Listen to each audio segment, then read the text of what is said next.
povo de Deus. Estou aqui na Vila Trindade, no litoral de Pernambuco, e me pediram para eu gravar um vídeo, creio que é o mais importante de todos os vídeos, sobre o plano de salvação.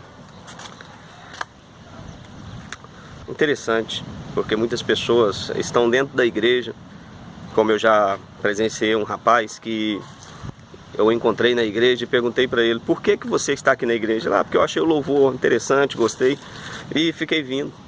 Eu peguei a Bíblia dele então e comecei a fazer o plano de salvação para ele. Ele se entregou para Jesus naquele momento e passou a ser posteriormente o líder de louvor daquela igreja.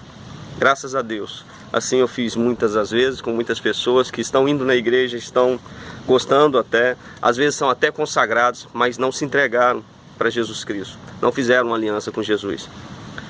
Pois bem, sobre o plano de salvação, nós temos que entender que todas as pessoas pecaram, todas as pessoas são pecadoras, mesmo um recém-nascido, ele é pecador, porque nasce com a natureza adâmica, ele nasce já com essa natureza pecaminosa.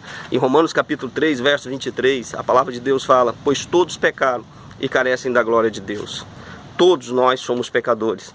Ainda em Romanos capítulo 6, verso 23, a palavra de Deus fala: o salário do pecado é a morte, mas o dom gratuito de Deus é a vida eterna em Cristo Jesus. O primeiro passo então é reconhecermos que somos todos pecadores. Todos nós pecamos. O segundo passo é nós entendermos que esse pecado ele não deve ser cultivado e nós devemos nos arrepender desse pecado. Nós devemos nos arrepender de todos os pecados cometidos por nós, independente do que seja, independente do que fizemos. A partir do momento que nós entendemos que somos pecadores e nos arrependemos dos nossos pecados, Jesus então ele pode nos perdoar. Em Isaías capítulo 1, verso 18 e 19 fala: vinde, pois, e arrazoemos, ainda que os nossos pecados sejam como a escarlata, se tornarão como a neve, ainda que sejam como carmesim, se tornarão alvos, brancos como a lã. Se quiserdes me ouvirdes, comereis o melhor dessa terra, mas se recusardes, sereis devorados à espada. A palavra de Deus é tão tremenda que em Jeremias capítulo 31, verso 34, a parte B, fala que Deus perdoa os nossos pecados e das nossas iniquidades ele jamais se lembra. Miqueias capítulo 7, verso 19, fala que Deus lança os nossos pecados nas profundezas do mar. É interessante demais a palavra do Senhor. Deus ele tem todas as possibilidades de nos perdoar. Nós então devemos reconhecer que nós somos pecadores.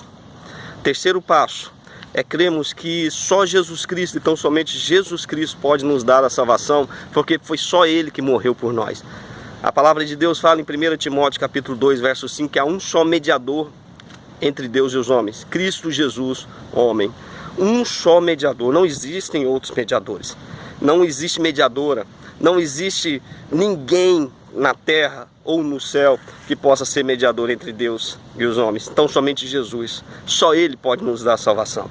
Esse é o terceiro passo. Nós reconhecemos que só Jesus Cristo pode nos dar a salvação. O quarto passo: a partir do momento que nós cumprimos os outros três, nós devemos então abrir a nossa boca e confessar com os nossos lábios que a nossa entrega para Jesus ela é sincera. Romanos capítulo 10, verso 9 e 10, a palavra de Deus fala o seguinte: se confessarmos a Jesus como Senhor e se em nosso coração cremos que Deus ressuscitou dentre os mortos, seremos salvos. Porque com a boca se confessa a respeito da justiça e com o coração se crê a respeito da salvação.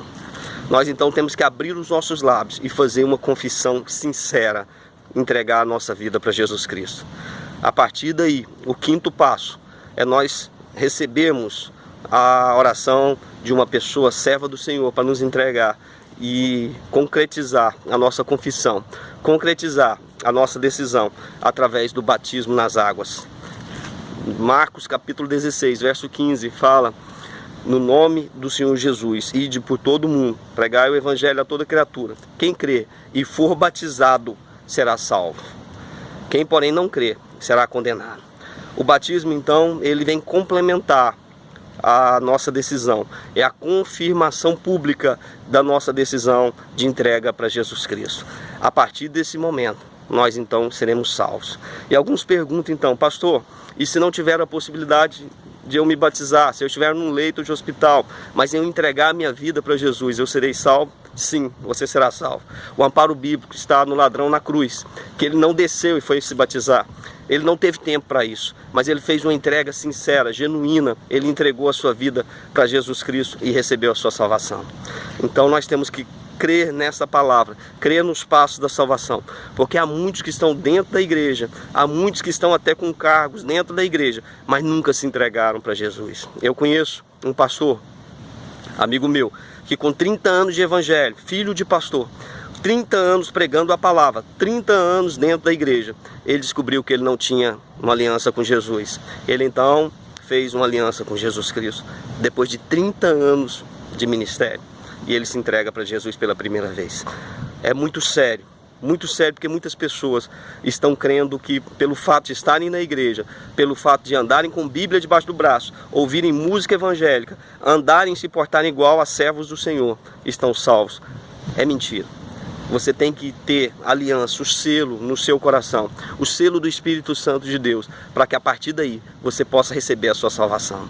É algo simples, mas tem que ser feito. Independente do local aonde você esteja, independente do que você fez, independente do que você esteja nesse momento fazendo, você pode fazer esses passos da salvação na sua vida e você então a partir daí receber a sua salvação.